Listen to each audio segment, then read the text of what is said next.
Three, two, one. It's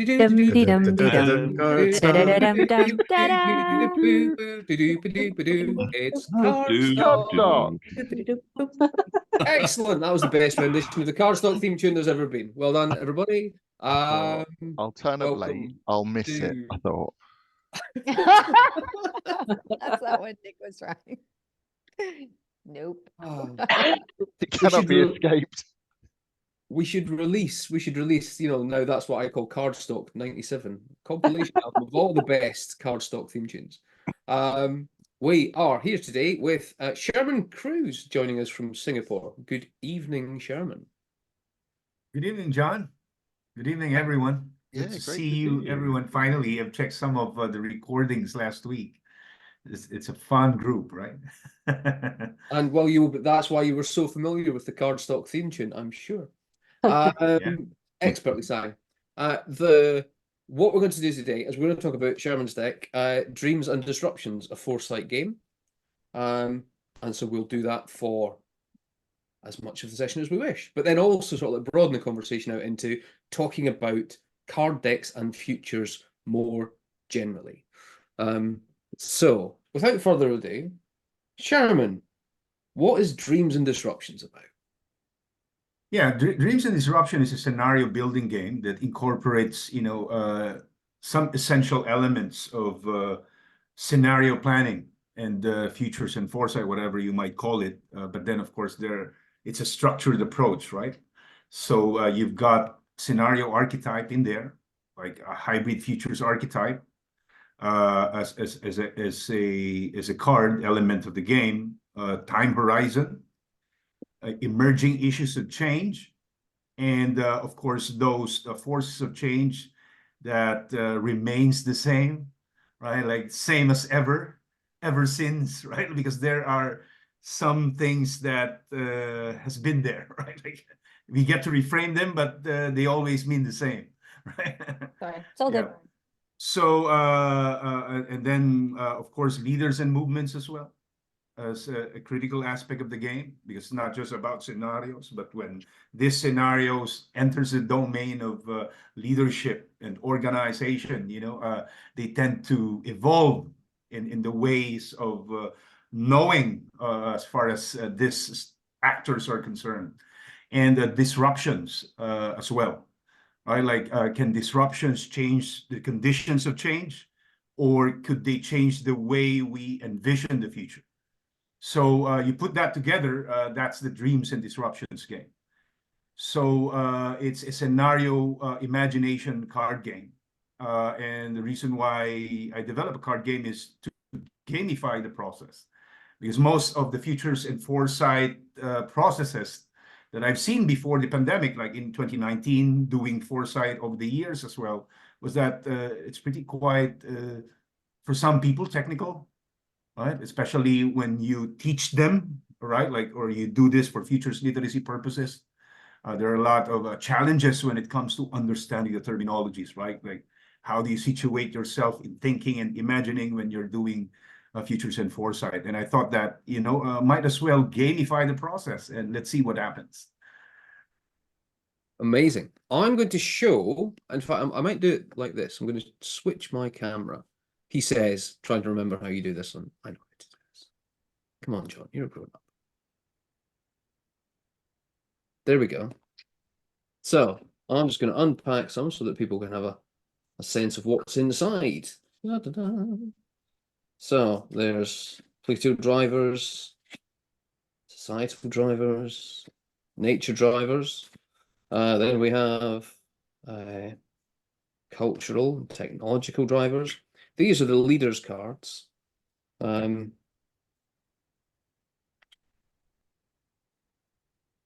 Which I really like these as sort of a shorthand for giving people, who am I thinking of? Because there's sort of that's sometimes missing in some of the futures games. It's like, hey, you can just think of you, just think as you, and you go, well, maybe the point of the future wasn't I didn't want to think as me. Maybe I wanted to think about it from different perspectives. So those perspectives, what sort of people do you tend to play this game with? Oh yeah, different people in different organizations, right? I played this with futurists, with the futurist community way back in 2020 when we launched it at the Association of Professional Futurists, just to test it. We tested it several times in different, communities, and the game evolved in the process, and the learning was it enabled them to actually like some sort of change the how would I say it, like shift the thinking to imagining, in fact, right? What I observed when you don't gamify scenarios or futures, whatever tool might be, is that people are usually like into this analytical mode, right? Like, and when you use, that analytic type of thinking and you do foresight, is that you end up just some sort of distributing, default way of thinking in different ways of knowing the future. So it's just the same default mode, but then just spread out into 4 alternative futures, and then they end up just filling in the blanks, right? But then there is no imagining actually happening in the process. That was the difficulty, and that was the challenge that I had. But then, of course, gamification was an approach that I haven't tried before. But then when I started researching play and games and decks and the different types of games that we play, is that I think the element that it's pretty quite essential when you do games is it becomes fun for people to actually engage in a conversation like foresight, especially when it's new to them. And by playing it, they get to learn, the basic foundational elements of doing scenarios. So, but then, of course, what's I would say novel about this, and why I use cards instead of other, gaming platforms or games like, digital or what. Of course, we have a digital Miro board version of this, but then the idea of card was that I was trying to, do some research and try to understand what was the best way, to do foresight and play it in a way that's not really like too hectic and too difficult for people to learn the procedures of playing the game. I've seen a lot of games, they end up not being fun at all, because you have to learn a lot of things before you can even play the game. So, and the easiest way to really like play it is just use cards, right? As simple as that, right? You put a little bit of structure, but then I would learn that, this is also an infinite game. There are no winners and losers in this process. It's just a game that enables you to generate ideas. It's an ideation enabler by, enabling people to feel what it feels like to imagine, in fact, right? Because thinking and imagining are 2 different things, right? Thinking is logical and analytical, right? I think, therefore I am. But imagination is pretty quite different, right? Like I imagine, therefore I am. So it's a different level of some sort of a type of thought process, a different type of thought process. And the reason I also use cards is that, I try to study ways by which human beings actually mimic randomness. And what I learned was that, many of the earlier inventions that human beings, tried to model was to mimic randomness was by inventing the cards, right? It's some sort of a pseudo-random process. And because of its simplicity, it's so impactful and effective, right? So people can just go into playing the game right away without having to like learn too many of the procedures and the rules, right? I've seen that in many of the games. I bought a game. I'm not gonna name that game. It was pretty quite. They had a good social marketing and promotion. I bought that game. I tried asking people if they knew how to play that game. Nobody had an idea of how to actually play the game. So, but I think it was pretty quite. It was expensive. The design was amazing. but it took me weeks, right? And asked people for almost a month. Yeah. You know, how do you exactly play the game? And we couldn't just play the game because it's so difficult to play. So that was it.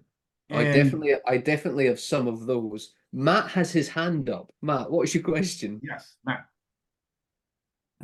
Right. Hello. Sorry I was late as well. It was it's been one of those Fridays. I was interested in you there talking about randomness. I learned a new word this week. I'm always happy when I learn a new word. And the new word is apophenia, which is it describes the human ability to be able to find patterns out of random where patterns don't exist. I bump into that word all the time, I think. Really? Yeah, you would. No, it's an apophenia joke. Yeah, it actually came up in a book called Fake Heroes, which is I thoroughly recommend. It's by Otto English, and it's about the backstory to people who are held up as being incredible heroes. And it was the chapter about John F. Kennedy, who was a really quite seedy individual, quite frankly, but because he got shot, everybody thinks he's wonderful.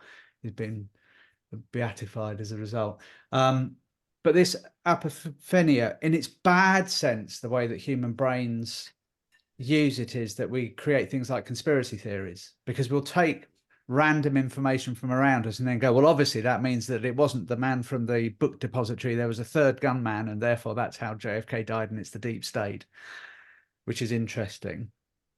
But all of this stems from needing to be able to make quick decisions.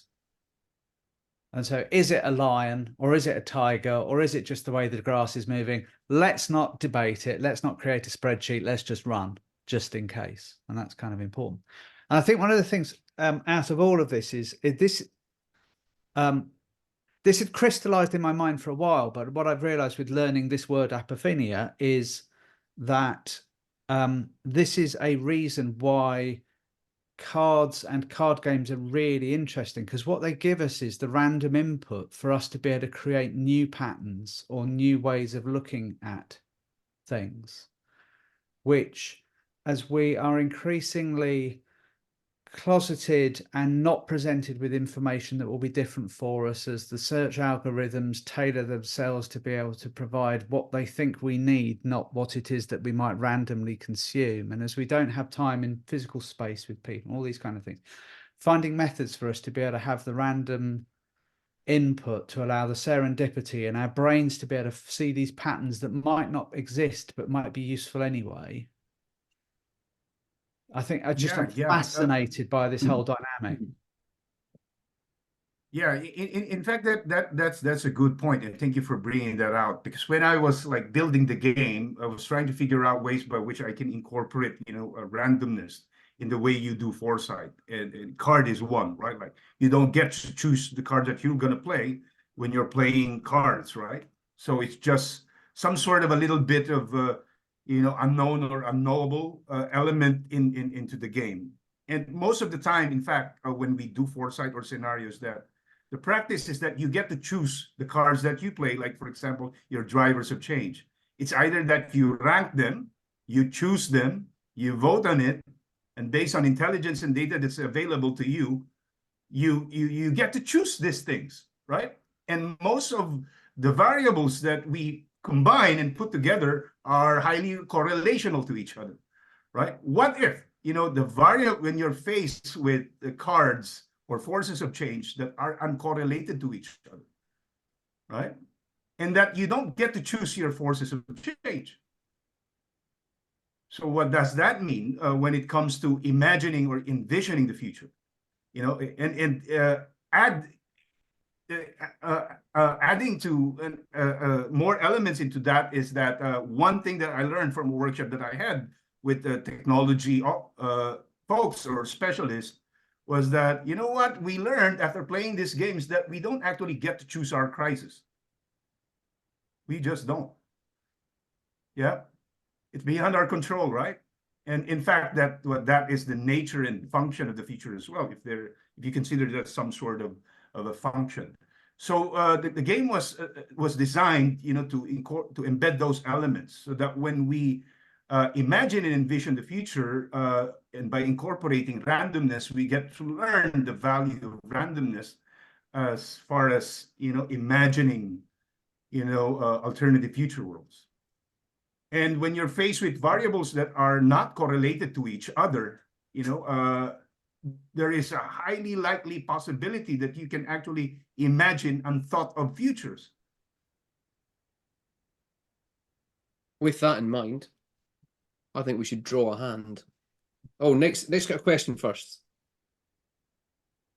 Yeah, after the finding the lower hand. Just that's such a good point about dealing with randomness and humans dealing with it. To bounce off Matt's point, I don't know if I'll try and pronounce apophenia. In that humans at a very basic and essential level don't like uncertainty and will do all sorts of things just to remove uncertainty. Yet, especially if you're in the kind of areas that futurists are looking at, you just have to learn to sit with uncertainty all the time, and that kind of weight on your chest of you don't know what's going to happen. And I really like the sound of this game as just being a way for people to just sit and be prepared for the unexpected and deal with it. But then something new's coming along, and something new is coming along, and it won't be fair, and it won't be planned, and it won't be evenly spaced out as people feel like randomness should be. It will cluster, so there'll be too much, then it will be nothing. And using this to just get teams to get used to that and sort of acclimatize themselves to that feeling sounds like just like a really good lesson for people, rather than scenario planning can sometimes be very formulaic and very much, well, we're in a scenario planning exercise, so here's what's going to happen, or here's the thing we're concerned about, and it's maybe even the title of the scenario planning exercise, so this is what's going to happen, rather than we've got a set of cards, you don't know what you're going to have to deal with, you don't know if you're going to be able to deal with it or not. I really like the thinking behind this. Was my general question, comment, excitement about this. Yeah, in fact, one of the games that I played with, particularly with a group on reclamation, like those people who are working on reclamation projects. These are long-term projects, like 30 to 50 years, and then they suddenly realize that it's almost always like we have this idea that things has to be certain, especially when it comes to decision making and planning and strategy, right? Like there has to be some sort of a level of certainty to build that confidence as far as decision making are concerned. But then when they're faced with uncertainty, after playing the game, they suddenly realize the borders of what they actually know, and they don't know why that suddenly it's just a blank stare, right? And then they realize that, Sherman, what I realized is that it doesn't have to be always, right, like that some things are known to you. And that's where imagination comes in. I think the value of imagination comes in when you just don't have the information that you need, right? And they think that, this is a capacity and a capability that we need to actually build as far as decision-making is concerned, right? Because you're always faced with complex things, situating yourself, living in a complex systems. And in fact, I've read a lot of books from Nicholas Taleb, who is really writing a lot about randomness, at least in the context of economics and pandemic and those kinds of stuff. He said that complex systems are killed or weakened when deprived of randomness. So when we deprive ourselves of randomness for organizations, decision makings, and societies, it really weakens, the stability of anything or something. If something, if there are patterns of change, right, it could weaken, the pattern as well when you deprive ourselves of randomness. And complex systems can even be killed, they can be weakened or killed by randomness. So yeah. And this is just an attempt to actually mimic randomness in a game. So it's pseudo randomness. I'm not saying that it's perfect, right? Like even cybersecurity analysts, have this difficulty of mimicking randomness, because we do have limits to those things. We're trying still to figure out how, right? So, and there are many random things in the world, right? That's crazy. as John gets ready to deal a hand, just to observe on that though as well, the pathological desire that organizations seem to have to remove uncertainty and randomness from how they operate. And that actually, I've not made that connection before, but that actually is almost creating their own destruction as a result. Which might be a good thing, to be honest. Yeah, or unconsciously and unknowingly, right? Yeah. I mean, it's a really good approach as long as you're in control of absolutely everything. Exactly. Which I respectfully submit that you're not as an organization, no matter how big you are. Or how small you are. Yes. Indeed. Liesel, A, B, or C? Sorry, I missed that. John, what was that? A, B, or C? B. We're going to be doing the worst future. Ooh. Excellent, the best sort. I feel that's on brand, actually. I am a catastrophist par excellence. Sarah, A, B, or C? C, please. C. Yeah. A century from now. Oh. And then... Worst future a century from now. Yeah, God. How's everyone's Friday feeling now, eh?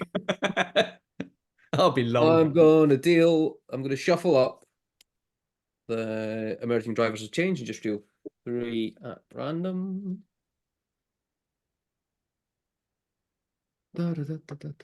Switch the camera again. It's so smooth, it's like a television show. There you go. So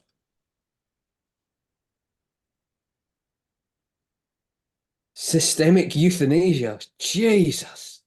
Gross national cool. Circular economy. And sentient AI. Man. Start talking to me, people. What might this future look or feel like? There's a kind of Logan's Run thing going on here. I was going to say this, like this has suddenly turned into a screenwriting workshop, hasn't it? Can we pin the image so that it'll be the main image? Because I think when people talk. Oh, because yeah, otherwise none of us can talk, otherwise it goes away. Mhm. What is that me? Do I do that? Pin. Yeah, pinning the image or the camera. Have I done that correctly? Is this thing on? Yeah, I think it's Am I working. part of something? Yeah, What we was can the- see the card. I can see it. Yeah. Okay.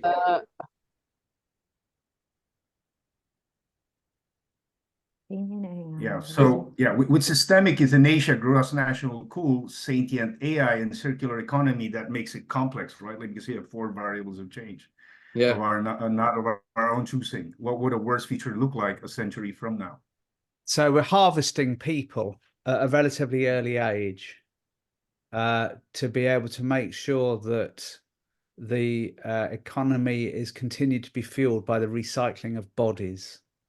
Soylent Green is people. No, it would be Matrix. It's the Matrix. no. People, sorry, that was a bit blunt. I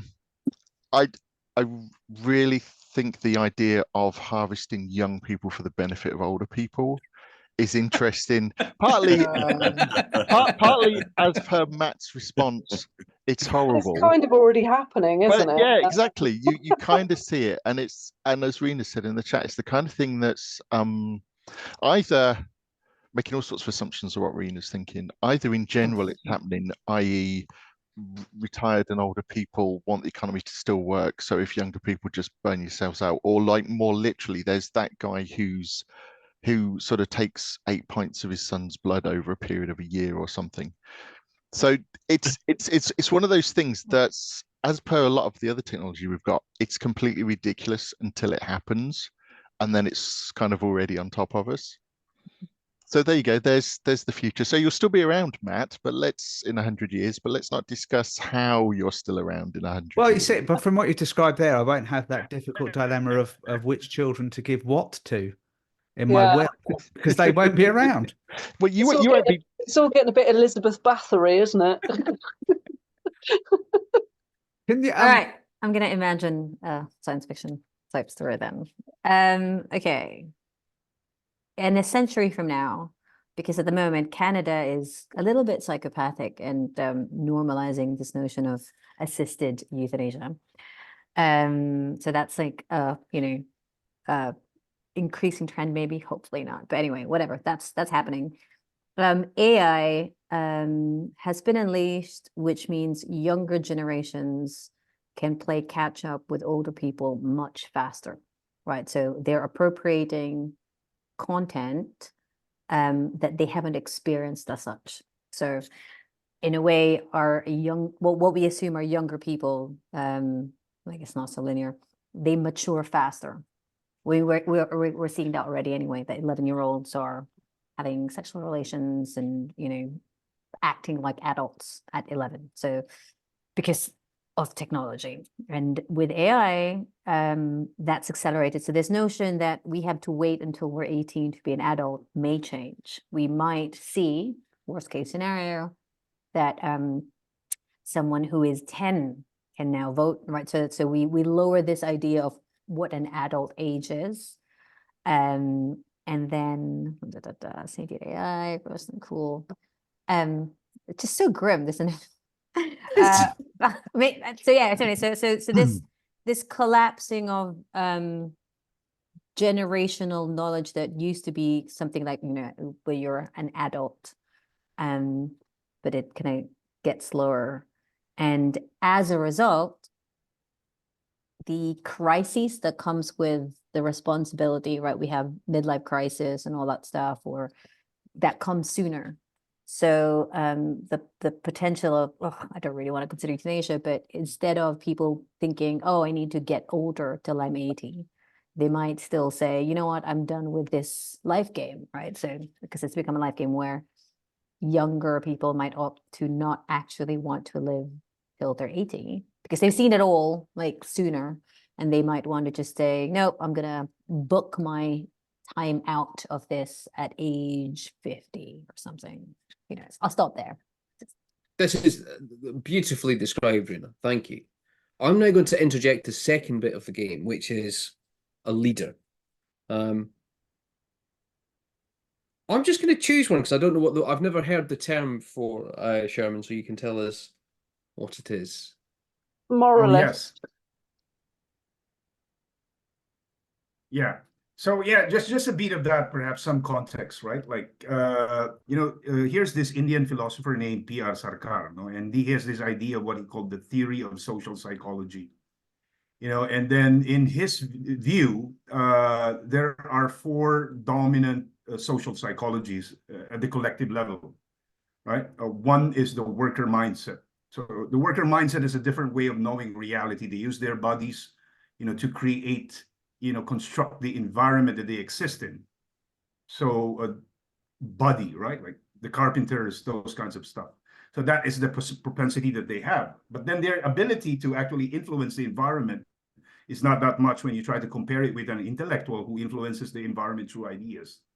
So that's the second social psychology, as far as he is concerned, right? So these are your doctors, your technology developers, those that use thinking, and the mental stuff, to influence the world and disrupt our ways of knowing reality.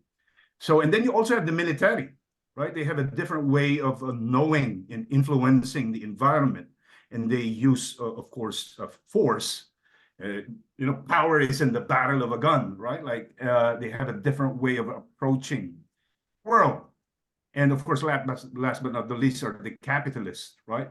So they influence the world by acquisition, by acquiring wealth, generating wealth, and paying the 3 social classes, right? Like the workers, the intellectuals, and the military, to influence the environment. Now, these 4 social classes, has their own tensions and dynamics. Sometimes they collaborate, sometimes they're in conflict. There's a lot of clash and cohesion, at least at the unit level and at the collective level. But then, of course, at the individual level, he was saying that, these things are fluid. It doesn't mean that you're a worker forever, or a military forever, or a capitalist forever. Through education and the society that you exist in, you can change from a worker to a capitalist to a military and to an intellectual. So it's a choice for many, or perhaps it's not. But then, of course, you have the fifth social class, and he said that this one is emerging. It's not there yet. It's an emerging, wherein you have the four good things about the four different social classes embedded in the body of one person or a collective, wherein they know the value of a worker, to serve. The second is the military, to protect, and the value of integrity and honor, and then they know how to generate ideas and create wealth as well. So that is the fifth social class, right? That integrates the four social classes. So in that game, we have incorporated some sort of an archetype, a lens of imagining the future. So if you have a scenario, for example, this is the initial scenario that you build, right? What if this is taken from in the context of a worker? How would a worker see the future given the scenario logic that you have in a worse future a century from now, from a worker's mindset? Now, from a military mindset, what would that look like? From a capitalist mindset, what would that look like? So it's some sort of an archetype. And more often than not, you would see different futures imagined by different social psychologies. Yeah. Like, for example, artificial intelligence, right? You give that to an intellectual, they're going to build something else. You give that to a military, they're going to build something else.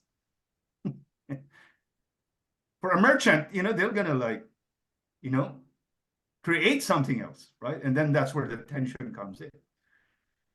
Yeah, when I was just playing around with them, I was just going, I wonder what like you drop warriors into the middle of the one where people are used as resources, and then it gets all kind of grim.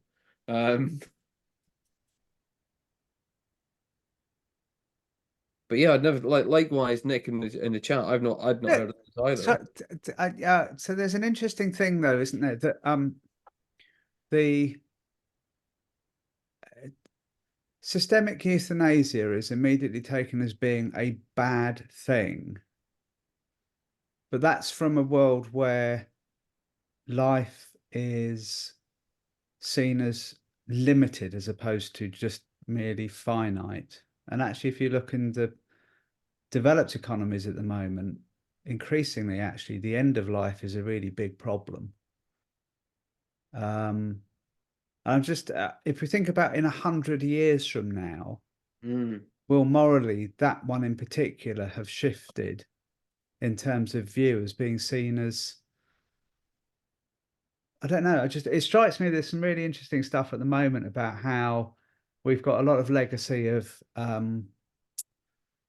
religion in particular that drives a lot of policy and behaviors that we maybe don't really necessarily understand within secular societies, because we've got the cultural parts of it, but we don't have the religion anymore in many cases. It's interesting that you say that, Matt, because the first thing that came to my mind as soon as the first card got pulled, which was worst future, is the first thing that came to my mind was, oh, the worst possible future is that people are still around in 100 years, because frankly, we need to get gone and the planet get on with it. And you're talking about euthanasia. When I went to see, I can't even remember which one it was now, the Marvel film, the first one where Thanos clicked his fingers and got rid of half of humanity, but did it randomly, so it wasn't systemic. Infinity Wars. I found it really difficult to see him as the bad guy because it just seemed like, yeah, there's too many people to support the planet, and if you look at the planet as a whole, it's just sort of like, well, try to be less anthropocentric about it. We've got no more right to be here than anything else. But the way that it was random just seemed the most fair way to do it as well. It wasn't about, oh, well, you know, who's the most privileged, who's got the most money, who's the most use, that somebody's making these conscious decisions about who should live and who should die, which I think is where the moral problems come in. I mean, obviously it's a work of fiction, but I found it quite hard to see him as a bad guy. Something just struck me about where this conversation is now, and back to this point about spotting patterns.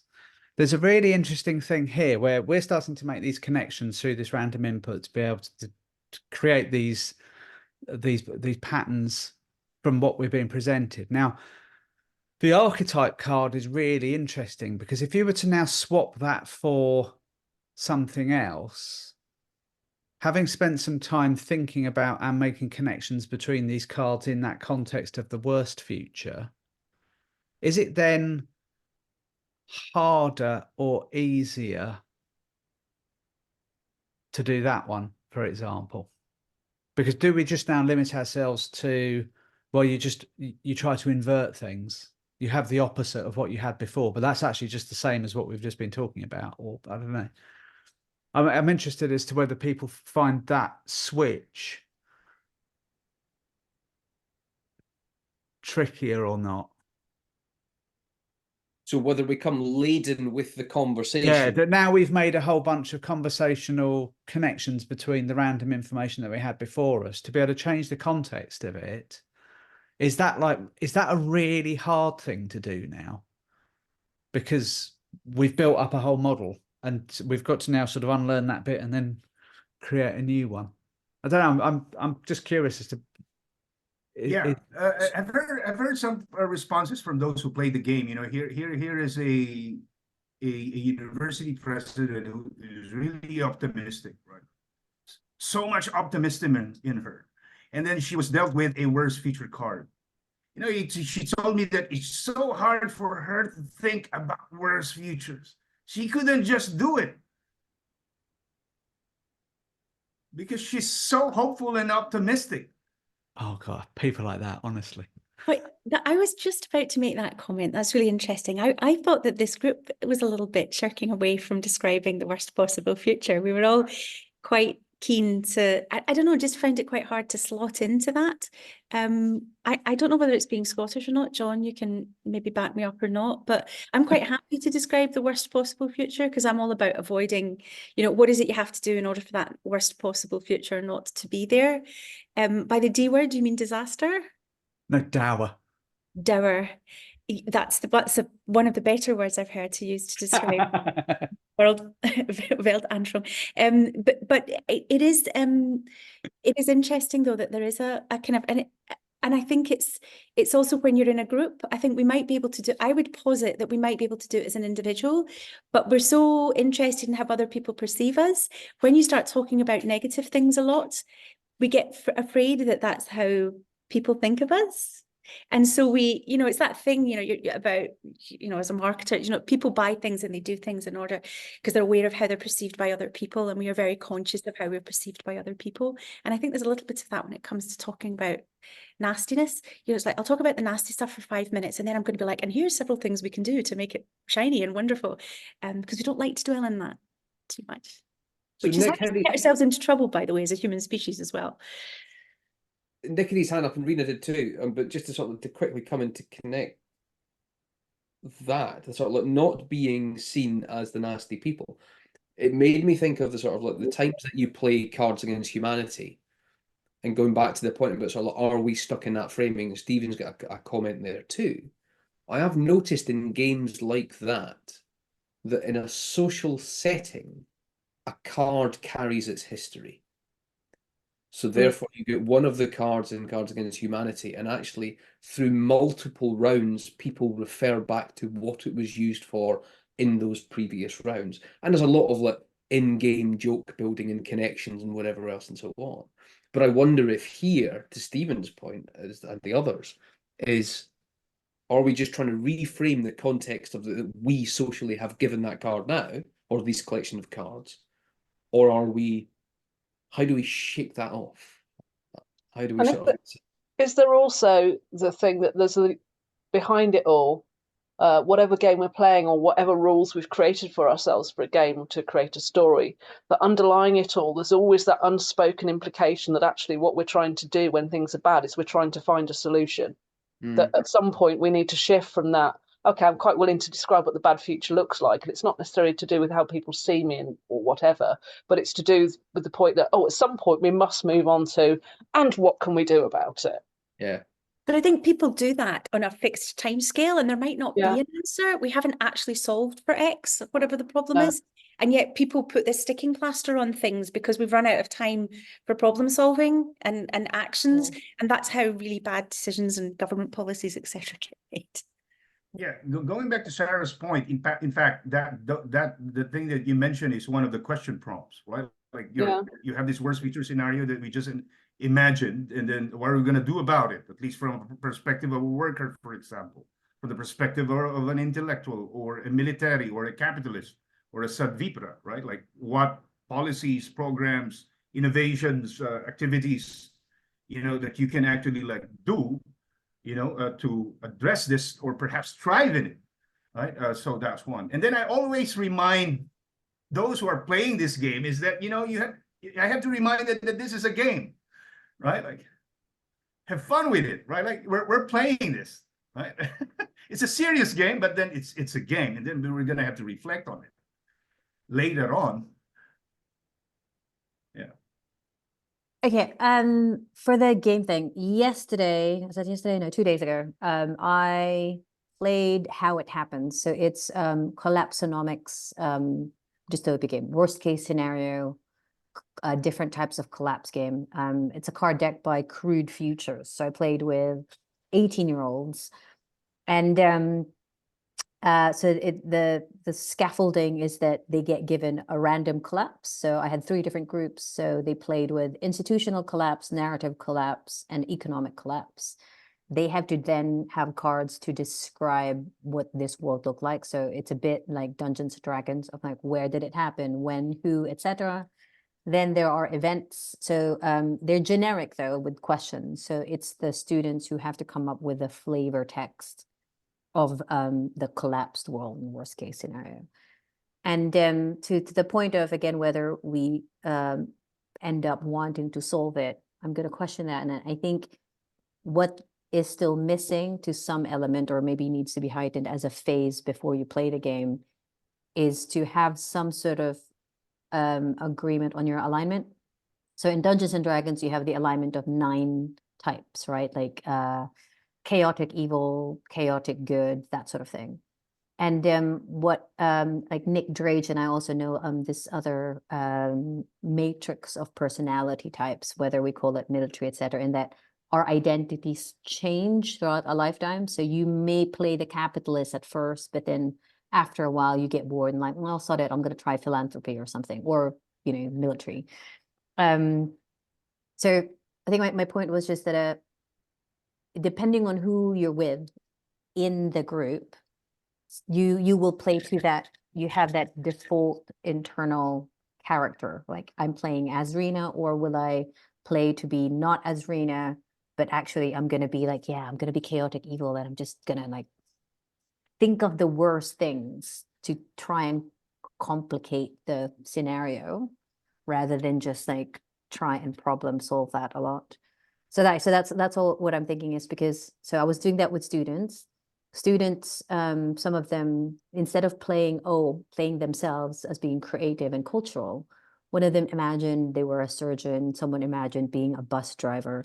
So I was really, because one of the invitations was become a character in this collapsed world, and you have to invent it. So that was interesting. And then with the whiteboards and drawing it. And then for me, when I played it before, I ended up playing as a bar person, like someone who owned bars, but still trying to solve it like connection game.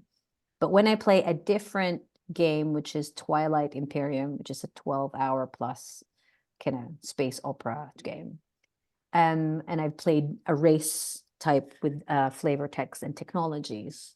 Oh, I really want to rehearse detonating a whole galaxy, like Death Star levels.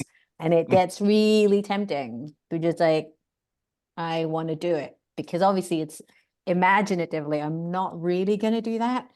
So So that's my question for the team is just like, do we know of any other card decks, and maybe Stephen can answer, where we might want to play an existing future scenario in game, but have a range of, in this round, I'm playing, lawful neutral. In the next round, I'm going to be chaotic evil. And then in the following round, practical, or just as me. That's all. The closest I can think of to that is not about the roles within the game itself, but the roles that you have outside of the game and whether you're going to play them or not. So when families are playing, are you playing as a parent, or are you playing as an equal to your children? And of course, the answer to that is you're playing as a parent because you need to make sure that they learn that I'm better than them. And, but there's all these options that you can, when the kids, more seriously, when the kids are younger, you know that you're not playing full out because you want them to be able to have the space to learn. And then over time you start to be, and then it gets to the point where they beat you at things as well, which is the reality of it. But you've given me a thought, Rena, of which I very, very quickly sketched badly. But you could take the same chaotic good thing. Nobody can read that, so I might as well read it out. But you have pessimist, realist, optimist, reactionary, tactical, strategic. So are you a strategic pessimist? Or are you a tactical realist? Or a reactionary optimist? So to take the same thing, but just, I'm not even sure that those are the kind of like quite the right things, but actually forcing people to go, yeah, I'm a reactionary optimist. What am I going to do? I'm going to maximize everyone's benefit, and it's all going to be fine, and we're just going to do some really short-term things. What was the one between pessimist and optimist? Realist. That's why I'm not entirely sure yeah. that realist sits between pessimist and optimist. No, but that's the pessimist in me. Maybe you only need a 2x2, John.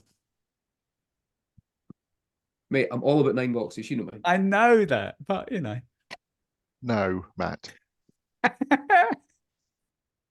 I'm going to drop the link to Richard's character personalized based on kind of like multiplayer, like video gaming. So so instead of, so I think like because instead of I'm an optimist or realist, actually it's more, I guess, closer to the young archetypes of, are you exploring? Do you want to lead? Do you want to be a caretaker? And how, depending on our lifespan, we evolve.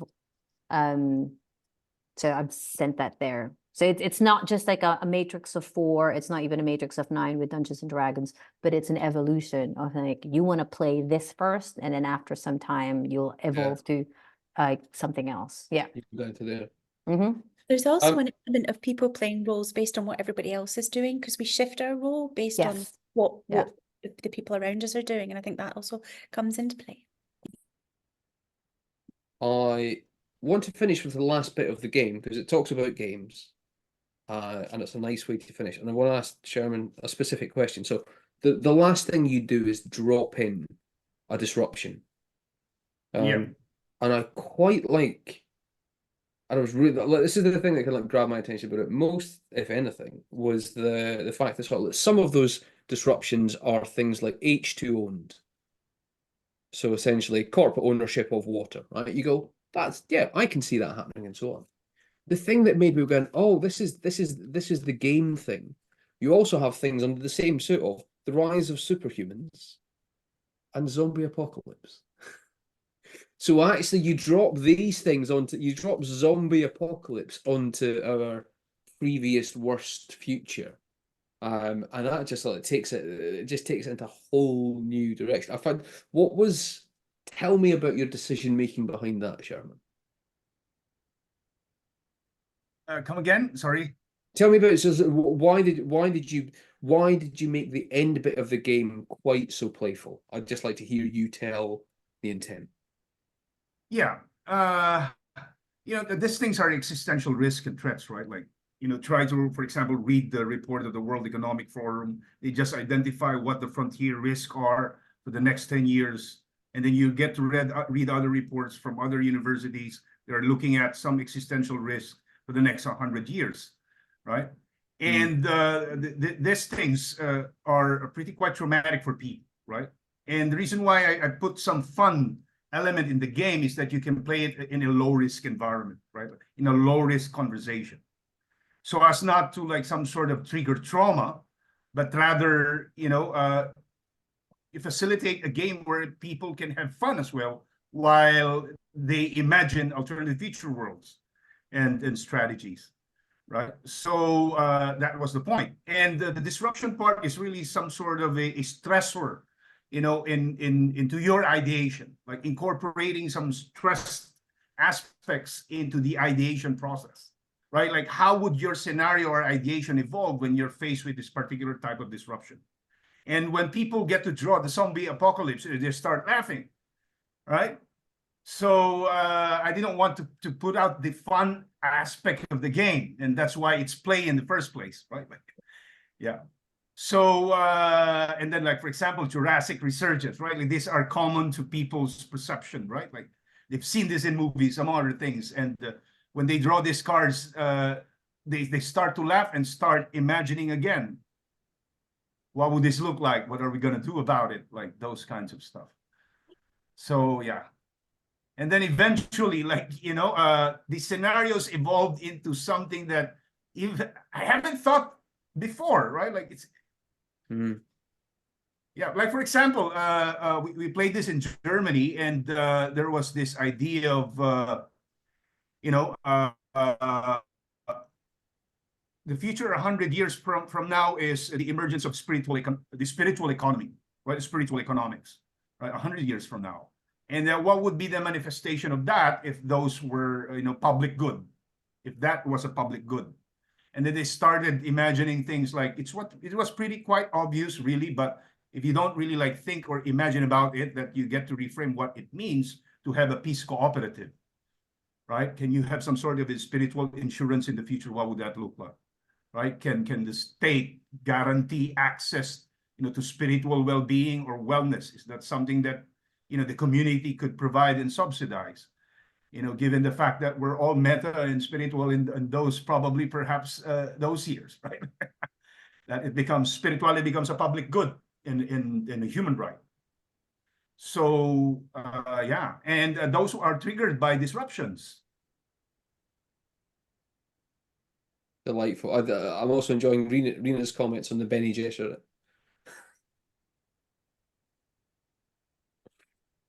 We have 2 minutes to go. I have thoroughly enjoyed this. Thank you so much, Sherman. This has been Thank you. awesome. Has anyone got any final questions before we warm up the vocal cords for the Cardstock outro music, which we all know and love off by heart now? Right. I do have a question in terms of how do we insert the randomness, right? Or the hesitance to, not hesitance, but like at least to kind of control so that we're not just always playing worst case scenario just to be a dick or best case scenario because we're so idealistic. This is when Dungeons and Dragons, the different dice helps. So you kind of have to roll a dice and then it's like, ah, shit, it's not a D20. So I have to play the best, so that's all like, at what point do Dungeons and Dragons type dice throwing so that you're actually forced to stick or shift with like the scenario? It's a thought, and not like not dice that says stick with it, but like in number, so D20, D4, that sort of thing. Yeah, in fact, I had that in mind, for future iterations of the game, right? Like, so we're studying it and trying to see like what would it look like if this continue to evolve, and at least taken in the context and premise of an infinite game, right? And definitely you could add that element as part of the structure when you use dice, right? Like, yeah. So yeah, that's really interesting. As we've said before, the dice stock guys are waiting in the corner outside. They always complain about when you overrun. I get emails about it. It's not worth the hassle. Bloody dice stock. Thank you so much, Sherman. If you'd all like to join me in the Cardstock outro music, which is of course different from the intro music, as we all know, we'll sing that on 3 and say goodbye. 1, 2, 3. Goodbye.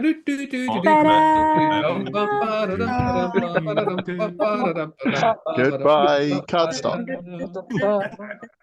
Thanks, everyone.